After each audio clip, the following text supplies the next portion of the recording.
All right, everybody, welcome back.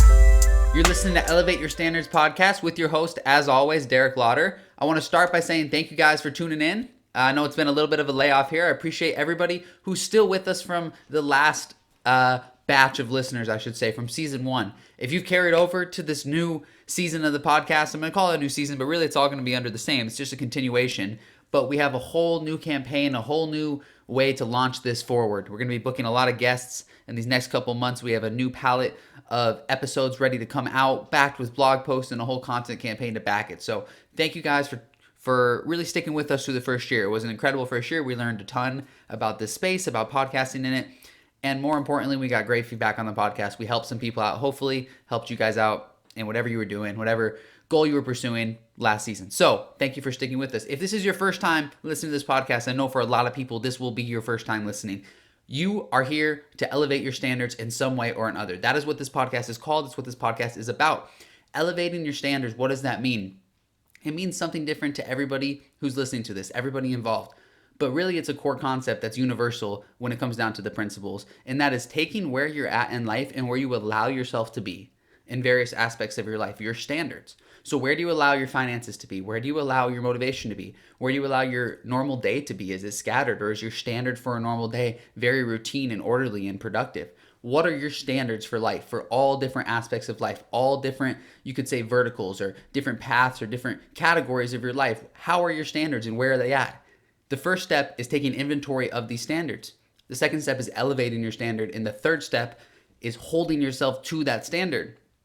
The third step, guys, is the one that most people never get to. They're fine with step 1. They're fine with step 2. They understand they can say, you're right, I'm not holding myself to a high enough standard.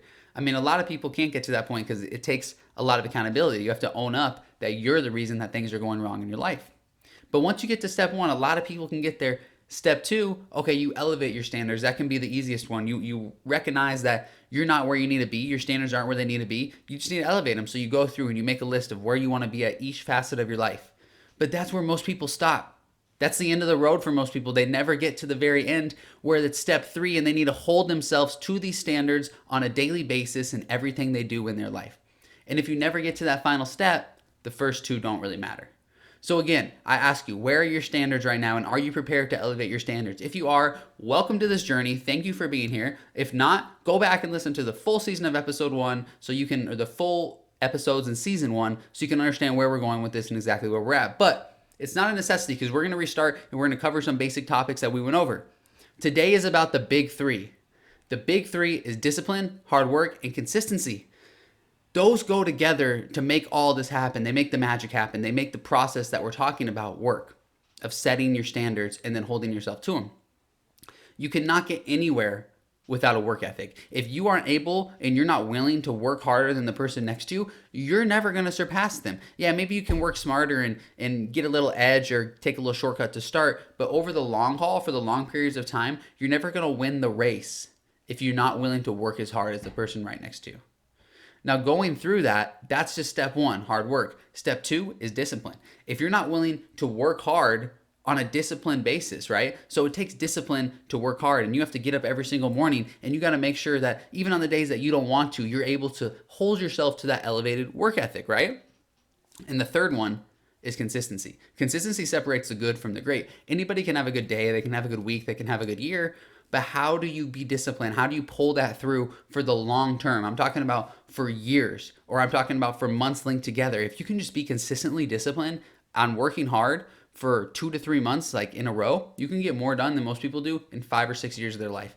It sounds ridiculous. It's like, oh, that's not true. No, seriously, most people spend most of their days doing nothing that actually moves them forward one step, on the hill, on the mountain that they want to climb. Mostly what they're doing with their days is trying to find happiness through external sources. So they're going out, whether it's through, going out and hanging out with friends, which isn't always a bad thing. Not all happiness through external sources is bad. If anything that 2020 taught us, we need some of that, right? We need that interaction with other people. We need that fuel to our fire, and it's a necessary part of human living. But also, you have to be able to add that fuel to your own fire. So while all these other people are looking for happiness in shows and games, whatever it is that they might be looking at, whatever it is they might be searching for, you have to be able to say, you know what, I'm not going to do that. I'm going to look for happiness inside. I'm going to go inside of myself and look for happiness because that's where I know that it's found. And so most people spend their days looking for happiness in external sources instead of actually being productive. When you go inside and look for happiness, you find that what happiness really is fulfillment. You have a goal, you have something that you want to be, you have somewhere that you set, and in order to be fulfilled in your life, you need to get there. So how are you going to get there? Well, that's the big question that everybody wants answered, right? But that path is where happiness is found. It's on that journey to fulfillment. It's understanding that you're waking up every day and you're trying to become the best version of yourself. You're trying to get to your goal. You're doing whatever you can. While someone else literally for years of their life may just spend every day kind of in the same circle, like Groundhog Day. So yes, when I tell you that you can get as much done in 3 months as other people do in 5 years, I'm not joking, and it's not BS. I swear you can if you just put your mind to it. Now, the second step of that, like we were just talking about, is discipline. Now, consistency and discipline go together because it takes discipline to be consistent. Or it takes discipline to be consistent, and it takes discipline to work hard. All three of these go together. They're the trifecta. That's why they're the big three. You need to start figuring out where in these lives you can implement discipline, hard work, and consistency. So take your audit, right? We just talked about taking an audit of your standards. What if you take an audit of just your life? Where can you implement discipline, hard work, and consistency? I'm sure that there's plenty of places and plenty of spaces throughout your life that you can implement that you're not doing it as well as you could have been doing. So why is it so important to be disciplined in your life? Why am I wearing a hat that says live discipline right now? Why is it what I hammer every single day? Live discipline, live discipline, live discipline. Because it's not just good enough to exercise discipline when you want to. You have to live it. You have to make it a lifestyle. I've said this before and I'm going to say it again. Discipline is something that builds. It is not something you're given like strength or energy where you have it and you have to replenish it through a cycle, whether that's sleep, whether that's eating, and then you deplete it by doing stuff. Discipline, as you do it, as you exercise discipline, it grows.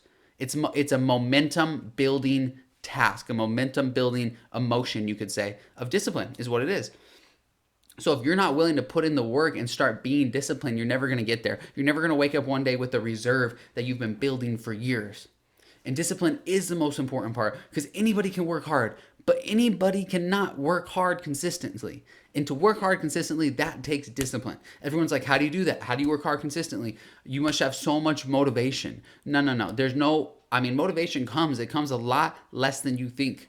You know, those days where you're like, oh my God, everything just feels, I'm so motivated to get out and do this and put out this content and do this. It's not that it's something that you struggle with doing or something you don't want to do, but those days where you're just ultra motivated, usually what carries you through is discipline. If you're not willing to put in discipline to carry you through those little gaps of motivation, those gaps of motivation are detrimental compared to your competition who puts in the work every single day because they are disciplined.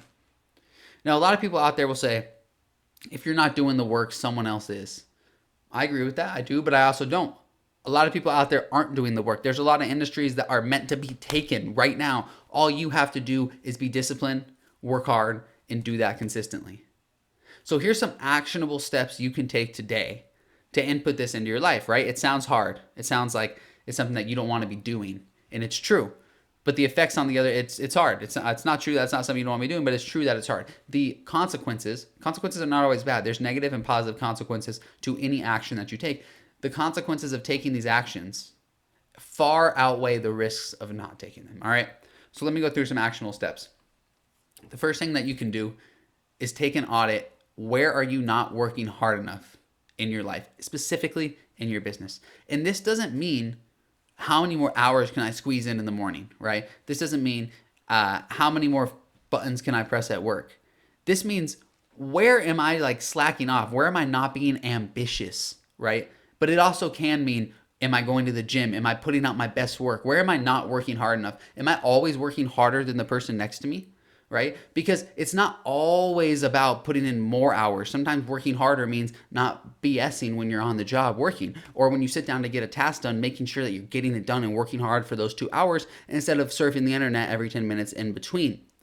Now, the second part of it, then you want to understand, how can I do this consistently? Get a journal, get a list, and take notes. I would say take track, but most people aren't going to be able to do this every day. I journal every day and every night because I'm not, there's days that I miss. I'm not 100% consistent with it, but you have to make sure that you're doing your best to track if you're being disciplined or not. Because what this is it provides accountability, right? It provides looking yourself in the mirror and saying, I am doing this and I'm not doing that. And there's nothing more strong than accountability and owning yourself when you're looking in the mirror. There's no stronger motivating force than that in your life to get you to do something that you don't want to do than having to look every night and like talk to yourself and tell yourself, why didn't I do that? Why did I F up today? Why didn't I follow through today?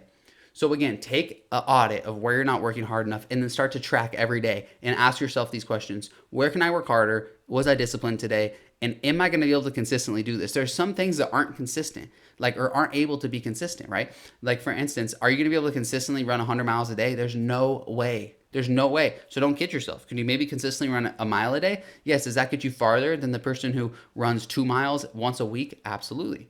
So make sure that you find something that you can be consistent on and that's realistic.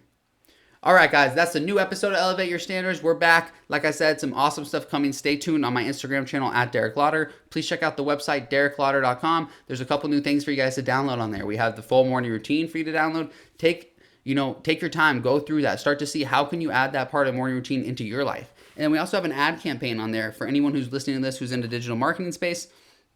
We have a campaign that we put out on there. We booked some Facebook leads on a Facebook lead ad for $2.60 lead cost per action. That's getting them to fill out the form. And then we backed that up by scaling that same campaign to almost 3x the ad spend. And we got very, very close, still way under the industry average, just in the low $3 range for our cost per action. If you want to see how we did that, our ad campaign, our ads that we actually use, the graphs, the metrics, all of it, and then the actual lead magnet that they got when they downloaded that, go ahead, head to derricklawter.com. All the information's on there as well. So thank you guys for listening. I appreciate it. Check back later this week for more information on next week's episode and blog posts coming later this week on the big three. So thank you guys. I appreciate it. Elevate your standards, live discipline, and I'll see you back next week.